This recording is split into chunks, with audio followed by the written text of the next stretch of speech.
हाँ,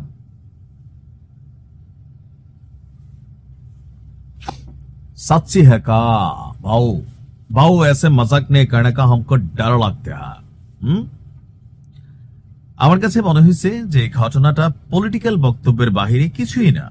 আর যদি পলিটিক্যাল বক্তব্যের বাহিরে হয়ে থাকে তাহলে আমাদের এই যে একজন বড় মাপের নেতা মেজর হাফিজ নিশ্চয়ই তিনার কাছে গোয়েন্দা সূত্রে অথবা ভারত থেকে গোপন সূত্রে ওনার কাছে খবর আসে। মাঝে মাঝে আমার দেশ পত্রিকার মাহমুদুর রহমান ভাইয়ের কাছে কিন্তু অনেক খবর আসে ভারত থেকে গোপনে। তো তেমন ভাবে কি আসছে, নাকি তিনি এই তথ্যটা কই জানছেন, নাকি পাবলিক যেটা খাইতে চায় অথবা নেতা কর্মীদেরকে চাঙ্গা করার জন্য? তো এই ধরনের কথাবার্তা এই মুহূর্তে বললে হবে কি, জনগণের একাংশ খুশি হবে, কিন্তু সচেতন জনগণ যারা তারা বোঝে যেগুলো বলার জন্য বলা। আওয়ামী লীগের অনেক নেতা কর্মীর একটু টেনশনেও আছে, তবে ভারতকে যারা রগে রগে চিনে তারা বোঝে যেটা অসম্ভব। দর্শক, বিএনপির স্থায়ী কমিটির সদস্য এবং ভোলা 3 আসনের সংসদ সদস্য, বিএনপির খুবই প্রথিত যশা এবং কি রাজনীতির মাঝে খুবই সরগরম একজন ব্যক্তিত্ব, একজন আর্মি পার্সন, সুপার কপ, মেজর অবসরপ্রাপ্ত হাফিজ উদ্দিন সাহেব, তিনি গতকালকে বলছেন যে বাংলাদেশের নাগরিককে হত্যা করে গণতন্ত্রকামী মানুষের জীবন নষ্ট করে এই মুহূর্তে ভারতে শেখ হাসিনা অবস্থান করছেন। আর তিনি বলছেন যে মাফিয়া নেত্রী শেখ হাসিনার নির্দেশে দেশে হত্যাকাণ্ড চলছে।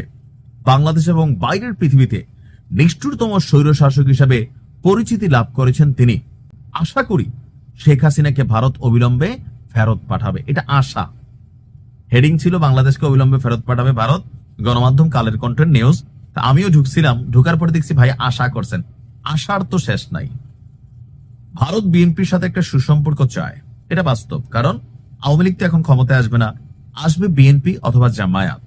তো এই দুইটা দলের মধ্যে ভারতের অফকোর্স যে পয়েন্ট অফ ভিউতে পছন্দ হচ্ছে বিএনপি।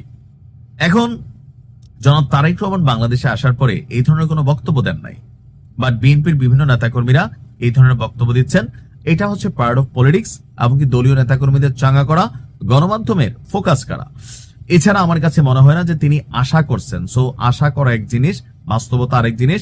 এমনকি আমার ধারণা মেজর হাফিজ নিজেও ভালো করে জানেন, প্রত্যর্পণ বন্দি চুক্তির আওতা বলেন অথবা কোন সিস্টেমে ভারত যদি শেখ হাসিনাকে কুরবানি না করে কোনো কারণে, যে এটা খরচ করার টাইম হয়েছে, থাকে না যে এখন শেখ হাসিনাকে খরচ করে দিয়া বিএনপির সাথে সম্পর্ক স্থাপন করবে, ওই রকম কোনো কিছু হইলে হয়তো বা অদূর ভবিষ্যতে হইতে পারে, বাট রাইট নাও এগুলো পলিটিক্যাল বক্তব্য।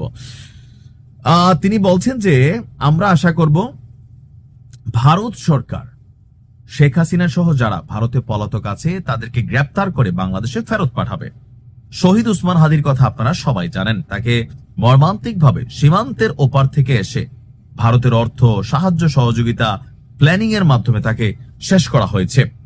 আওয়ামী লীগের স্থানীয়রা তাকে আবার ভারতে পাচারও করে দিয়েছে। সুতরাং জনমনে অনেক সন্দেহ যে আগামী নির্বাচনের জন্য যে সময় বাকি আছে এইসবের মধ্যে আওয়ামী লীগ আরো কোনো ঘটনা ঘটাবে কিনা, বা মাফিয়া হিসেবে আওয়ামী লীগ অনেক ঘটনা ঘটানোর চেষ্টা করবে এবং তাদের প্রতিবেশী রাষ্ট্র থেকে তাদেরকে সহায়তা দেওয়া হবে। তাদের জন্য ভারতের বিভিন্ন জায়গায় অভয় আশ্রম গড়ে তুলছে। এখন একদিকে ভারতের সাথে তারেক জিয়ার পজিটিভ একটা অবস্থান তৈরির চেষ্টা, অপরদিকে বিএনপির খুবই বড় মাপের একজন নেতা, সাবেক সামরিক কর্মকর্তা, ওনার এই বক্তব্যে ভারত আবার কিভাবে দেখছে না জানি। রাগ হইয়া বলে ঠিক আছে জামাতই ভালো, আমরা জামাতের কে আগামী দিনে ক্ষমতায় দেখতে চাই। মানে রাজনীতিতে না যে কোনো মুহূর্তে যে কোনো পরিবর্তন হতে পারে।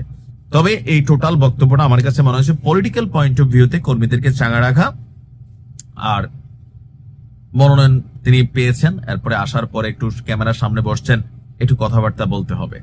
বাংলাদেশের একটা সুস্থ মস্তিষ্কের মানুষ জানে যে ভারত এই মুহূর্তে কোনোভাবেই আওয়ামী লীগের একজন সাধারণ নেতা তো দূরের কথা, শেখ হাসিনাকে জীবনও ফেরত দিবে না।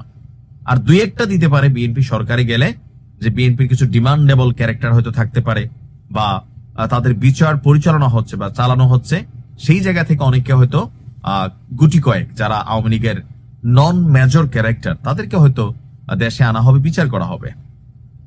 আর অকল্পনীয় যেটা হচ্ছে যে ভারত শেখ হাসিনাকে ফেরত দিয়ে দিবে। ভালো থাকুন, আসসালামু আলাইকুম।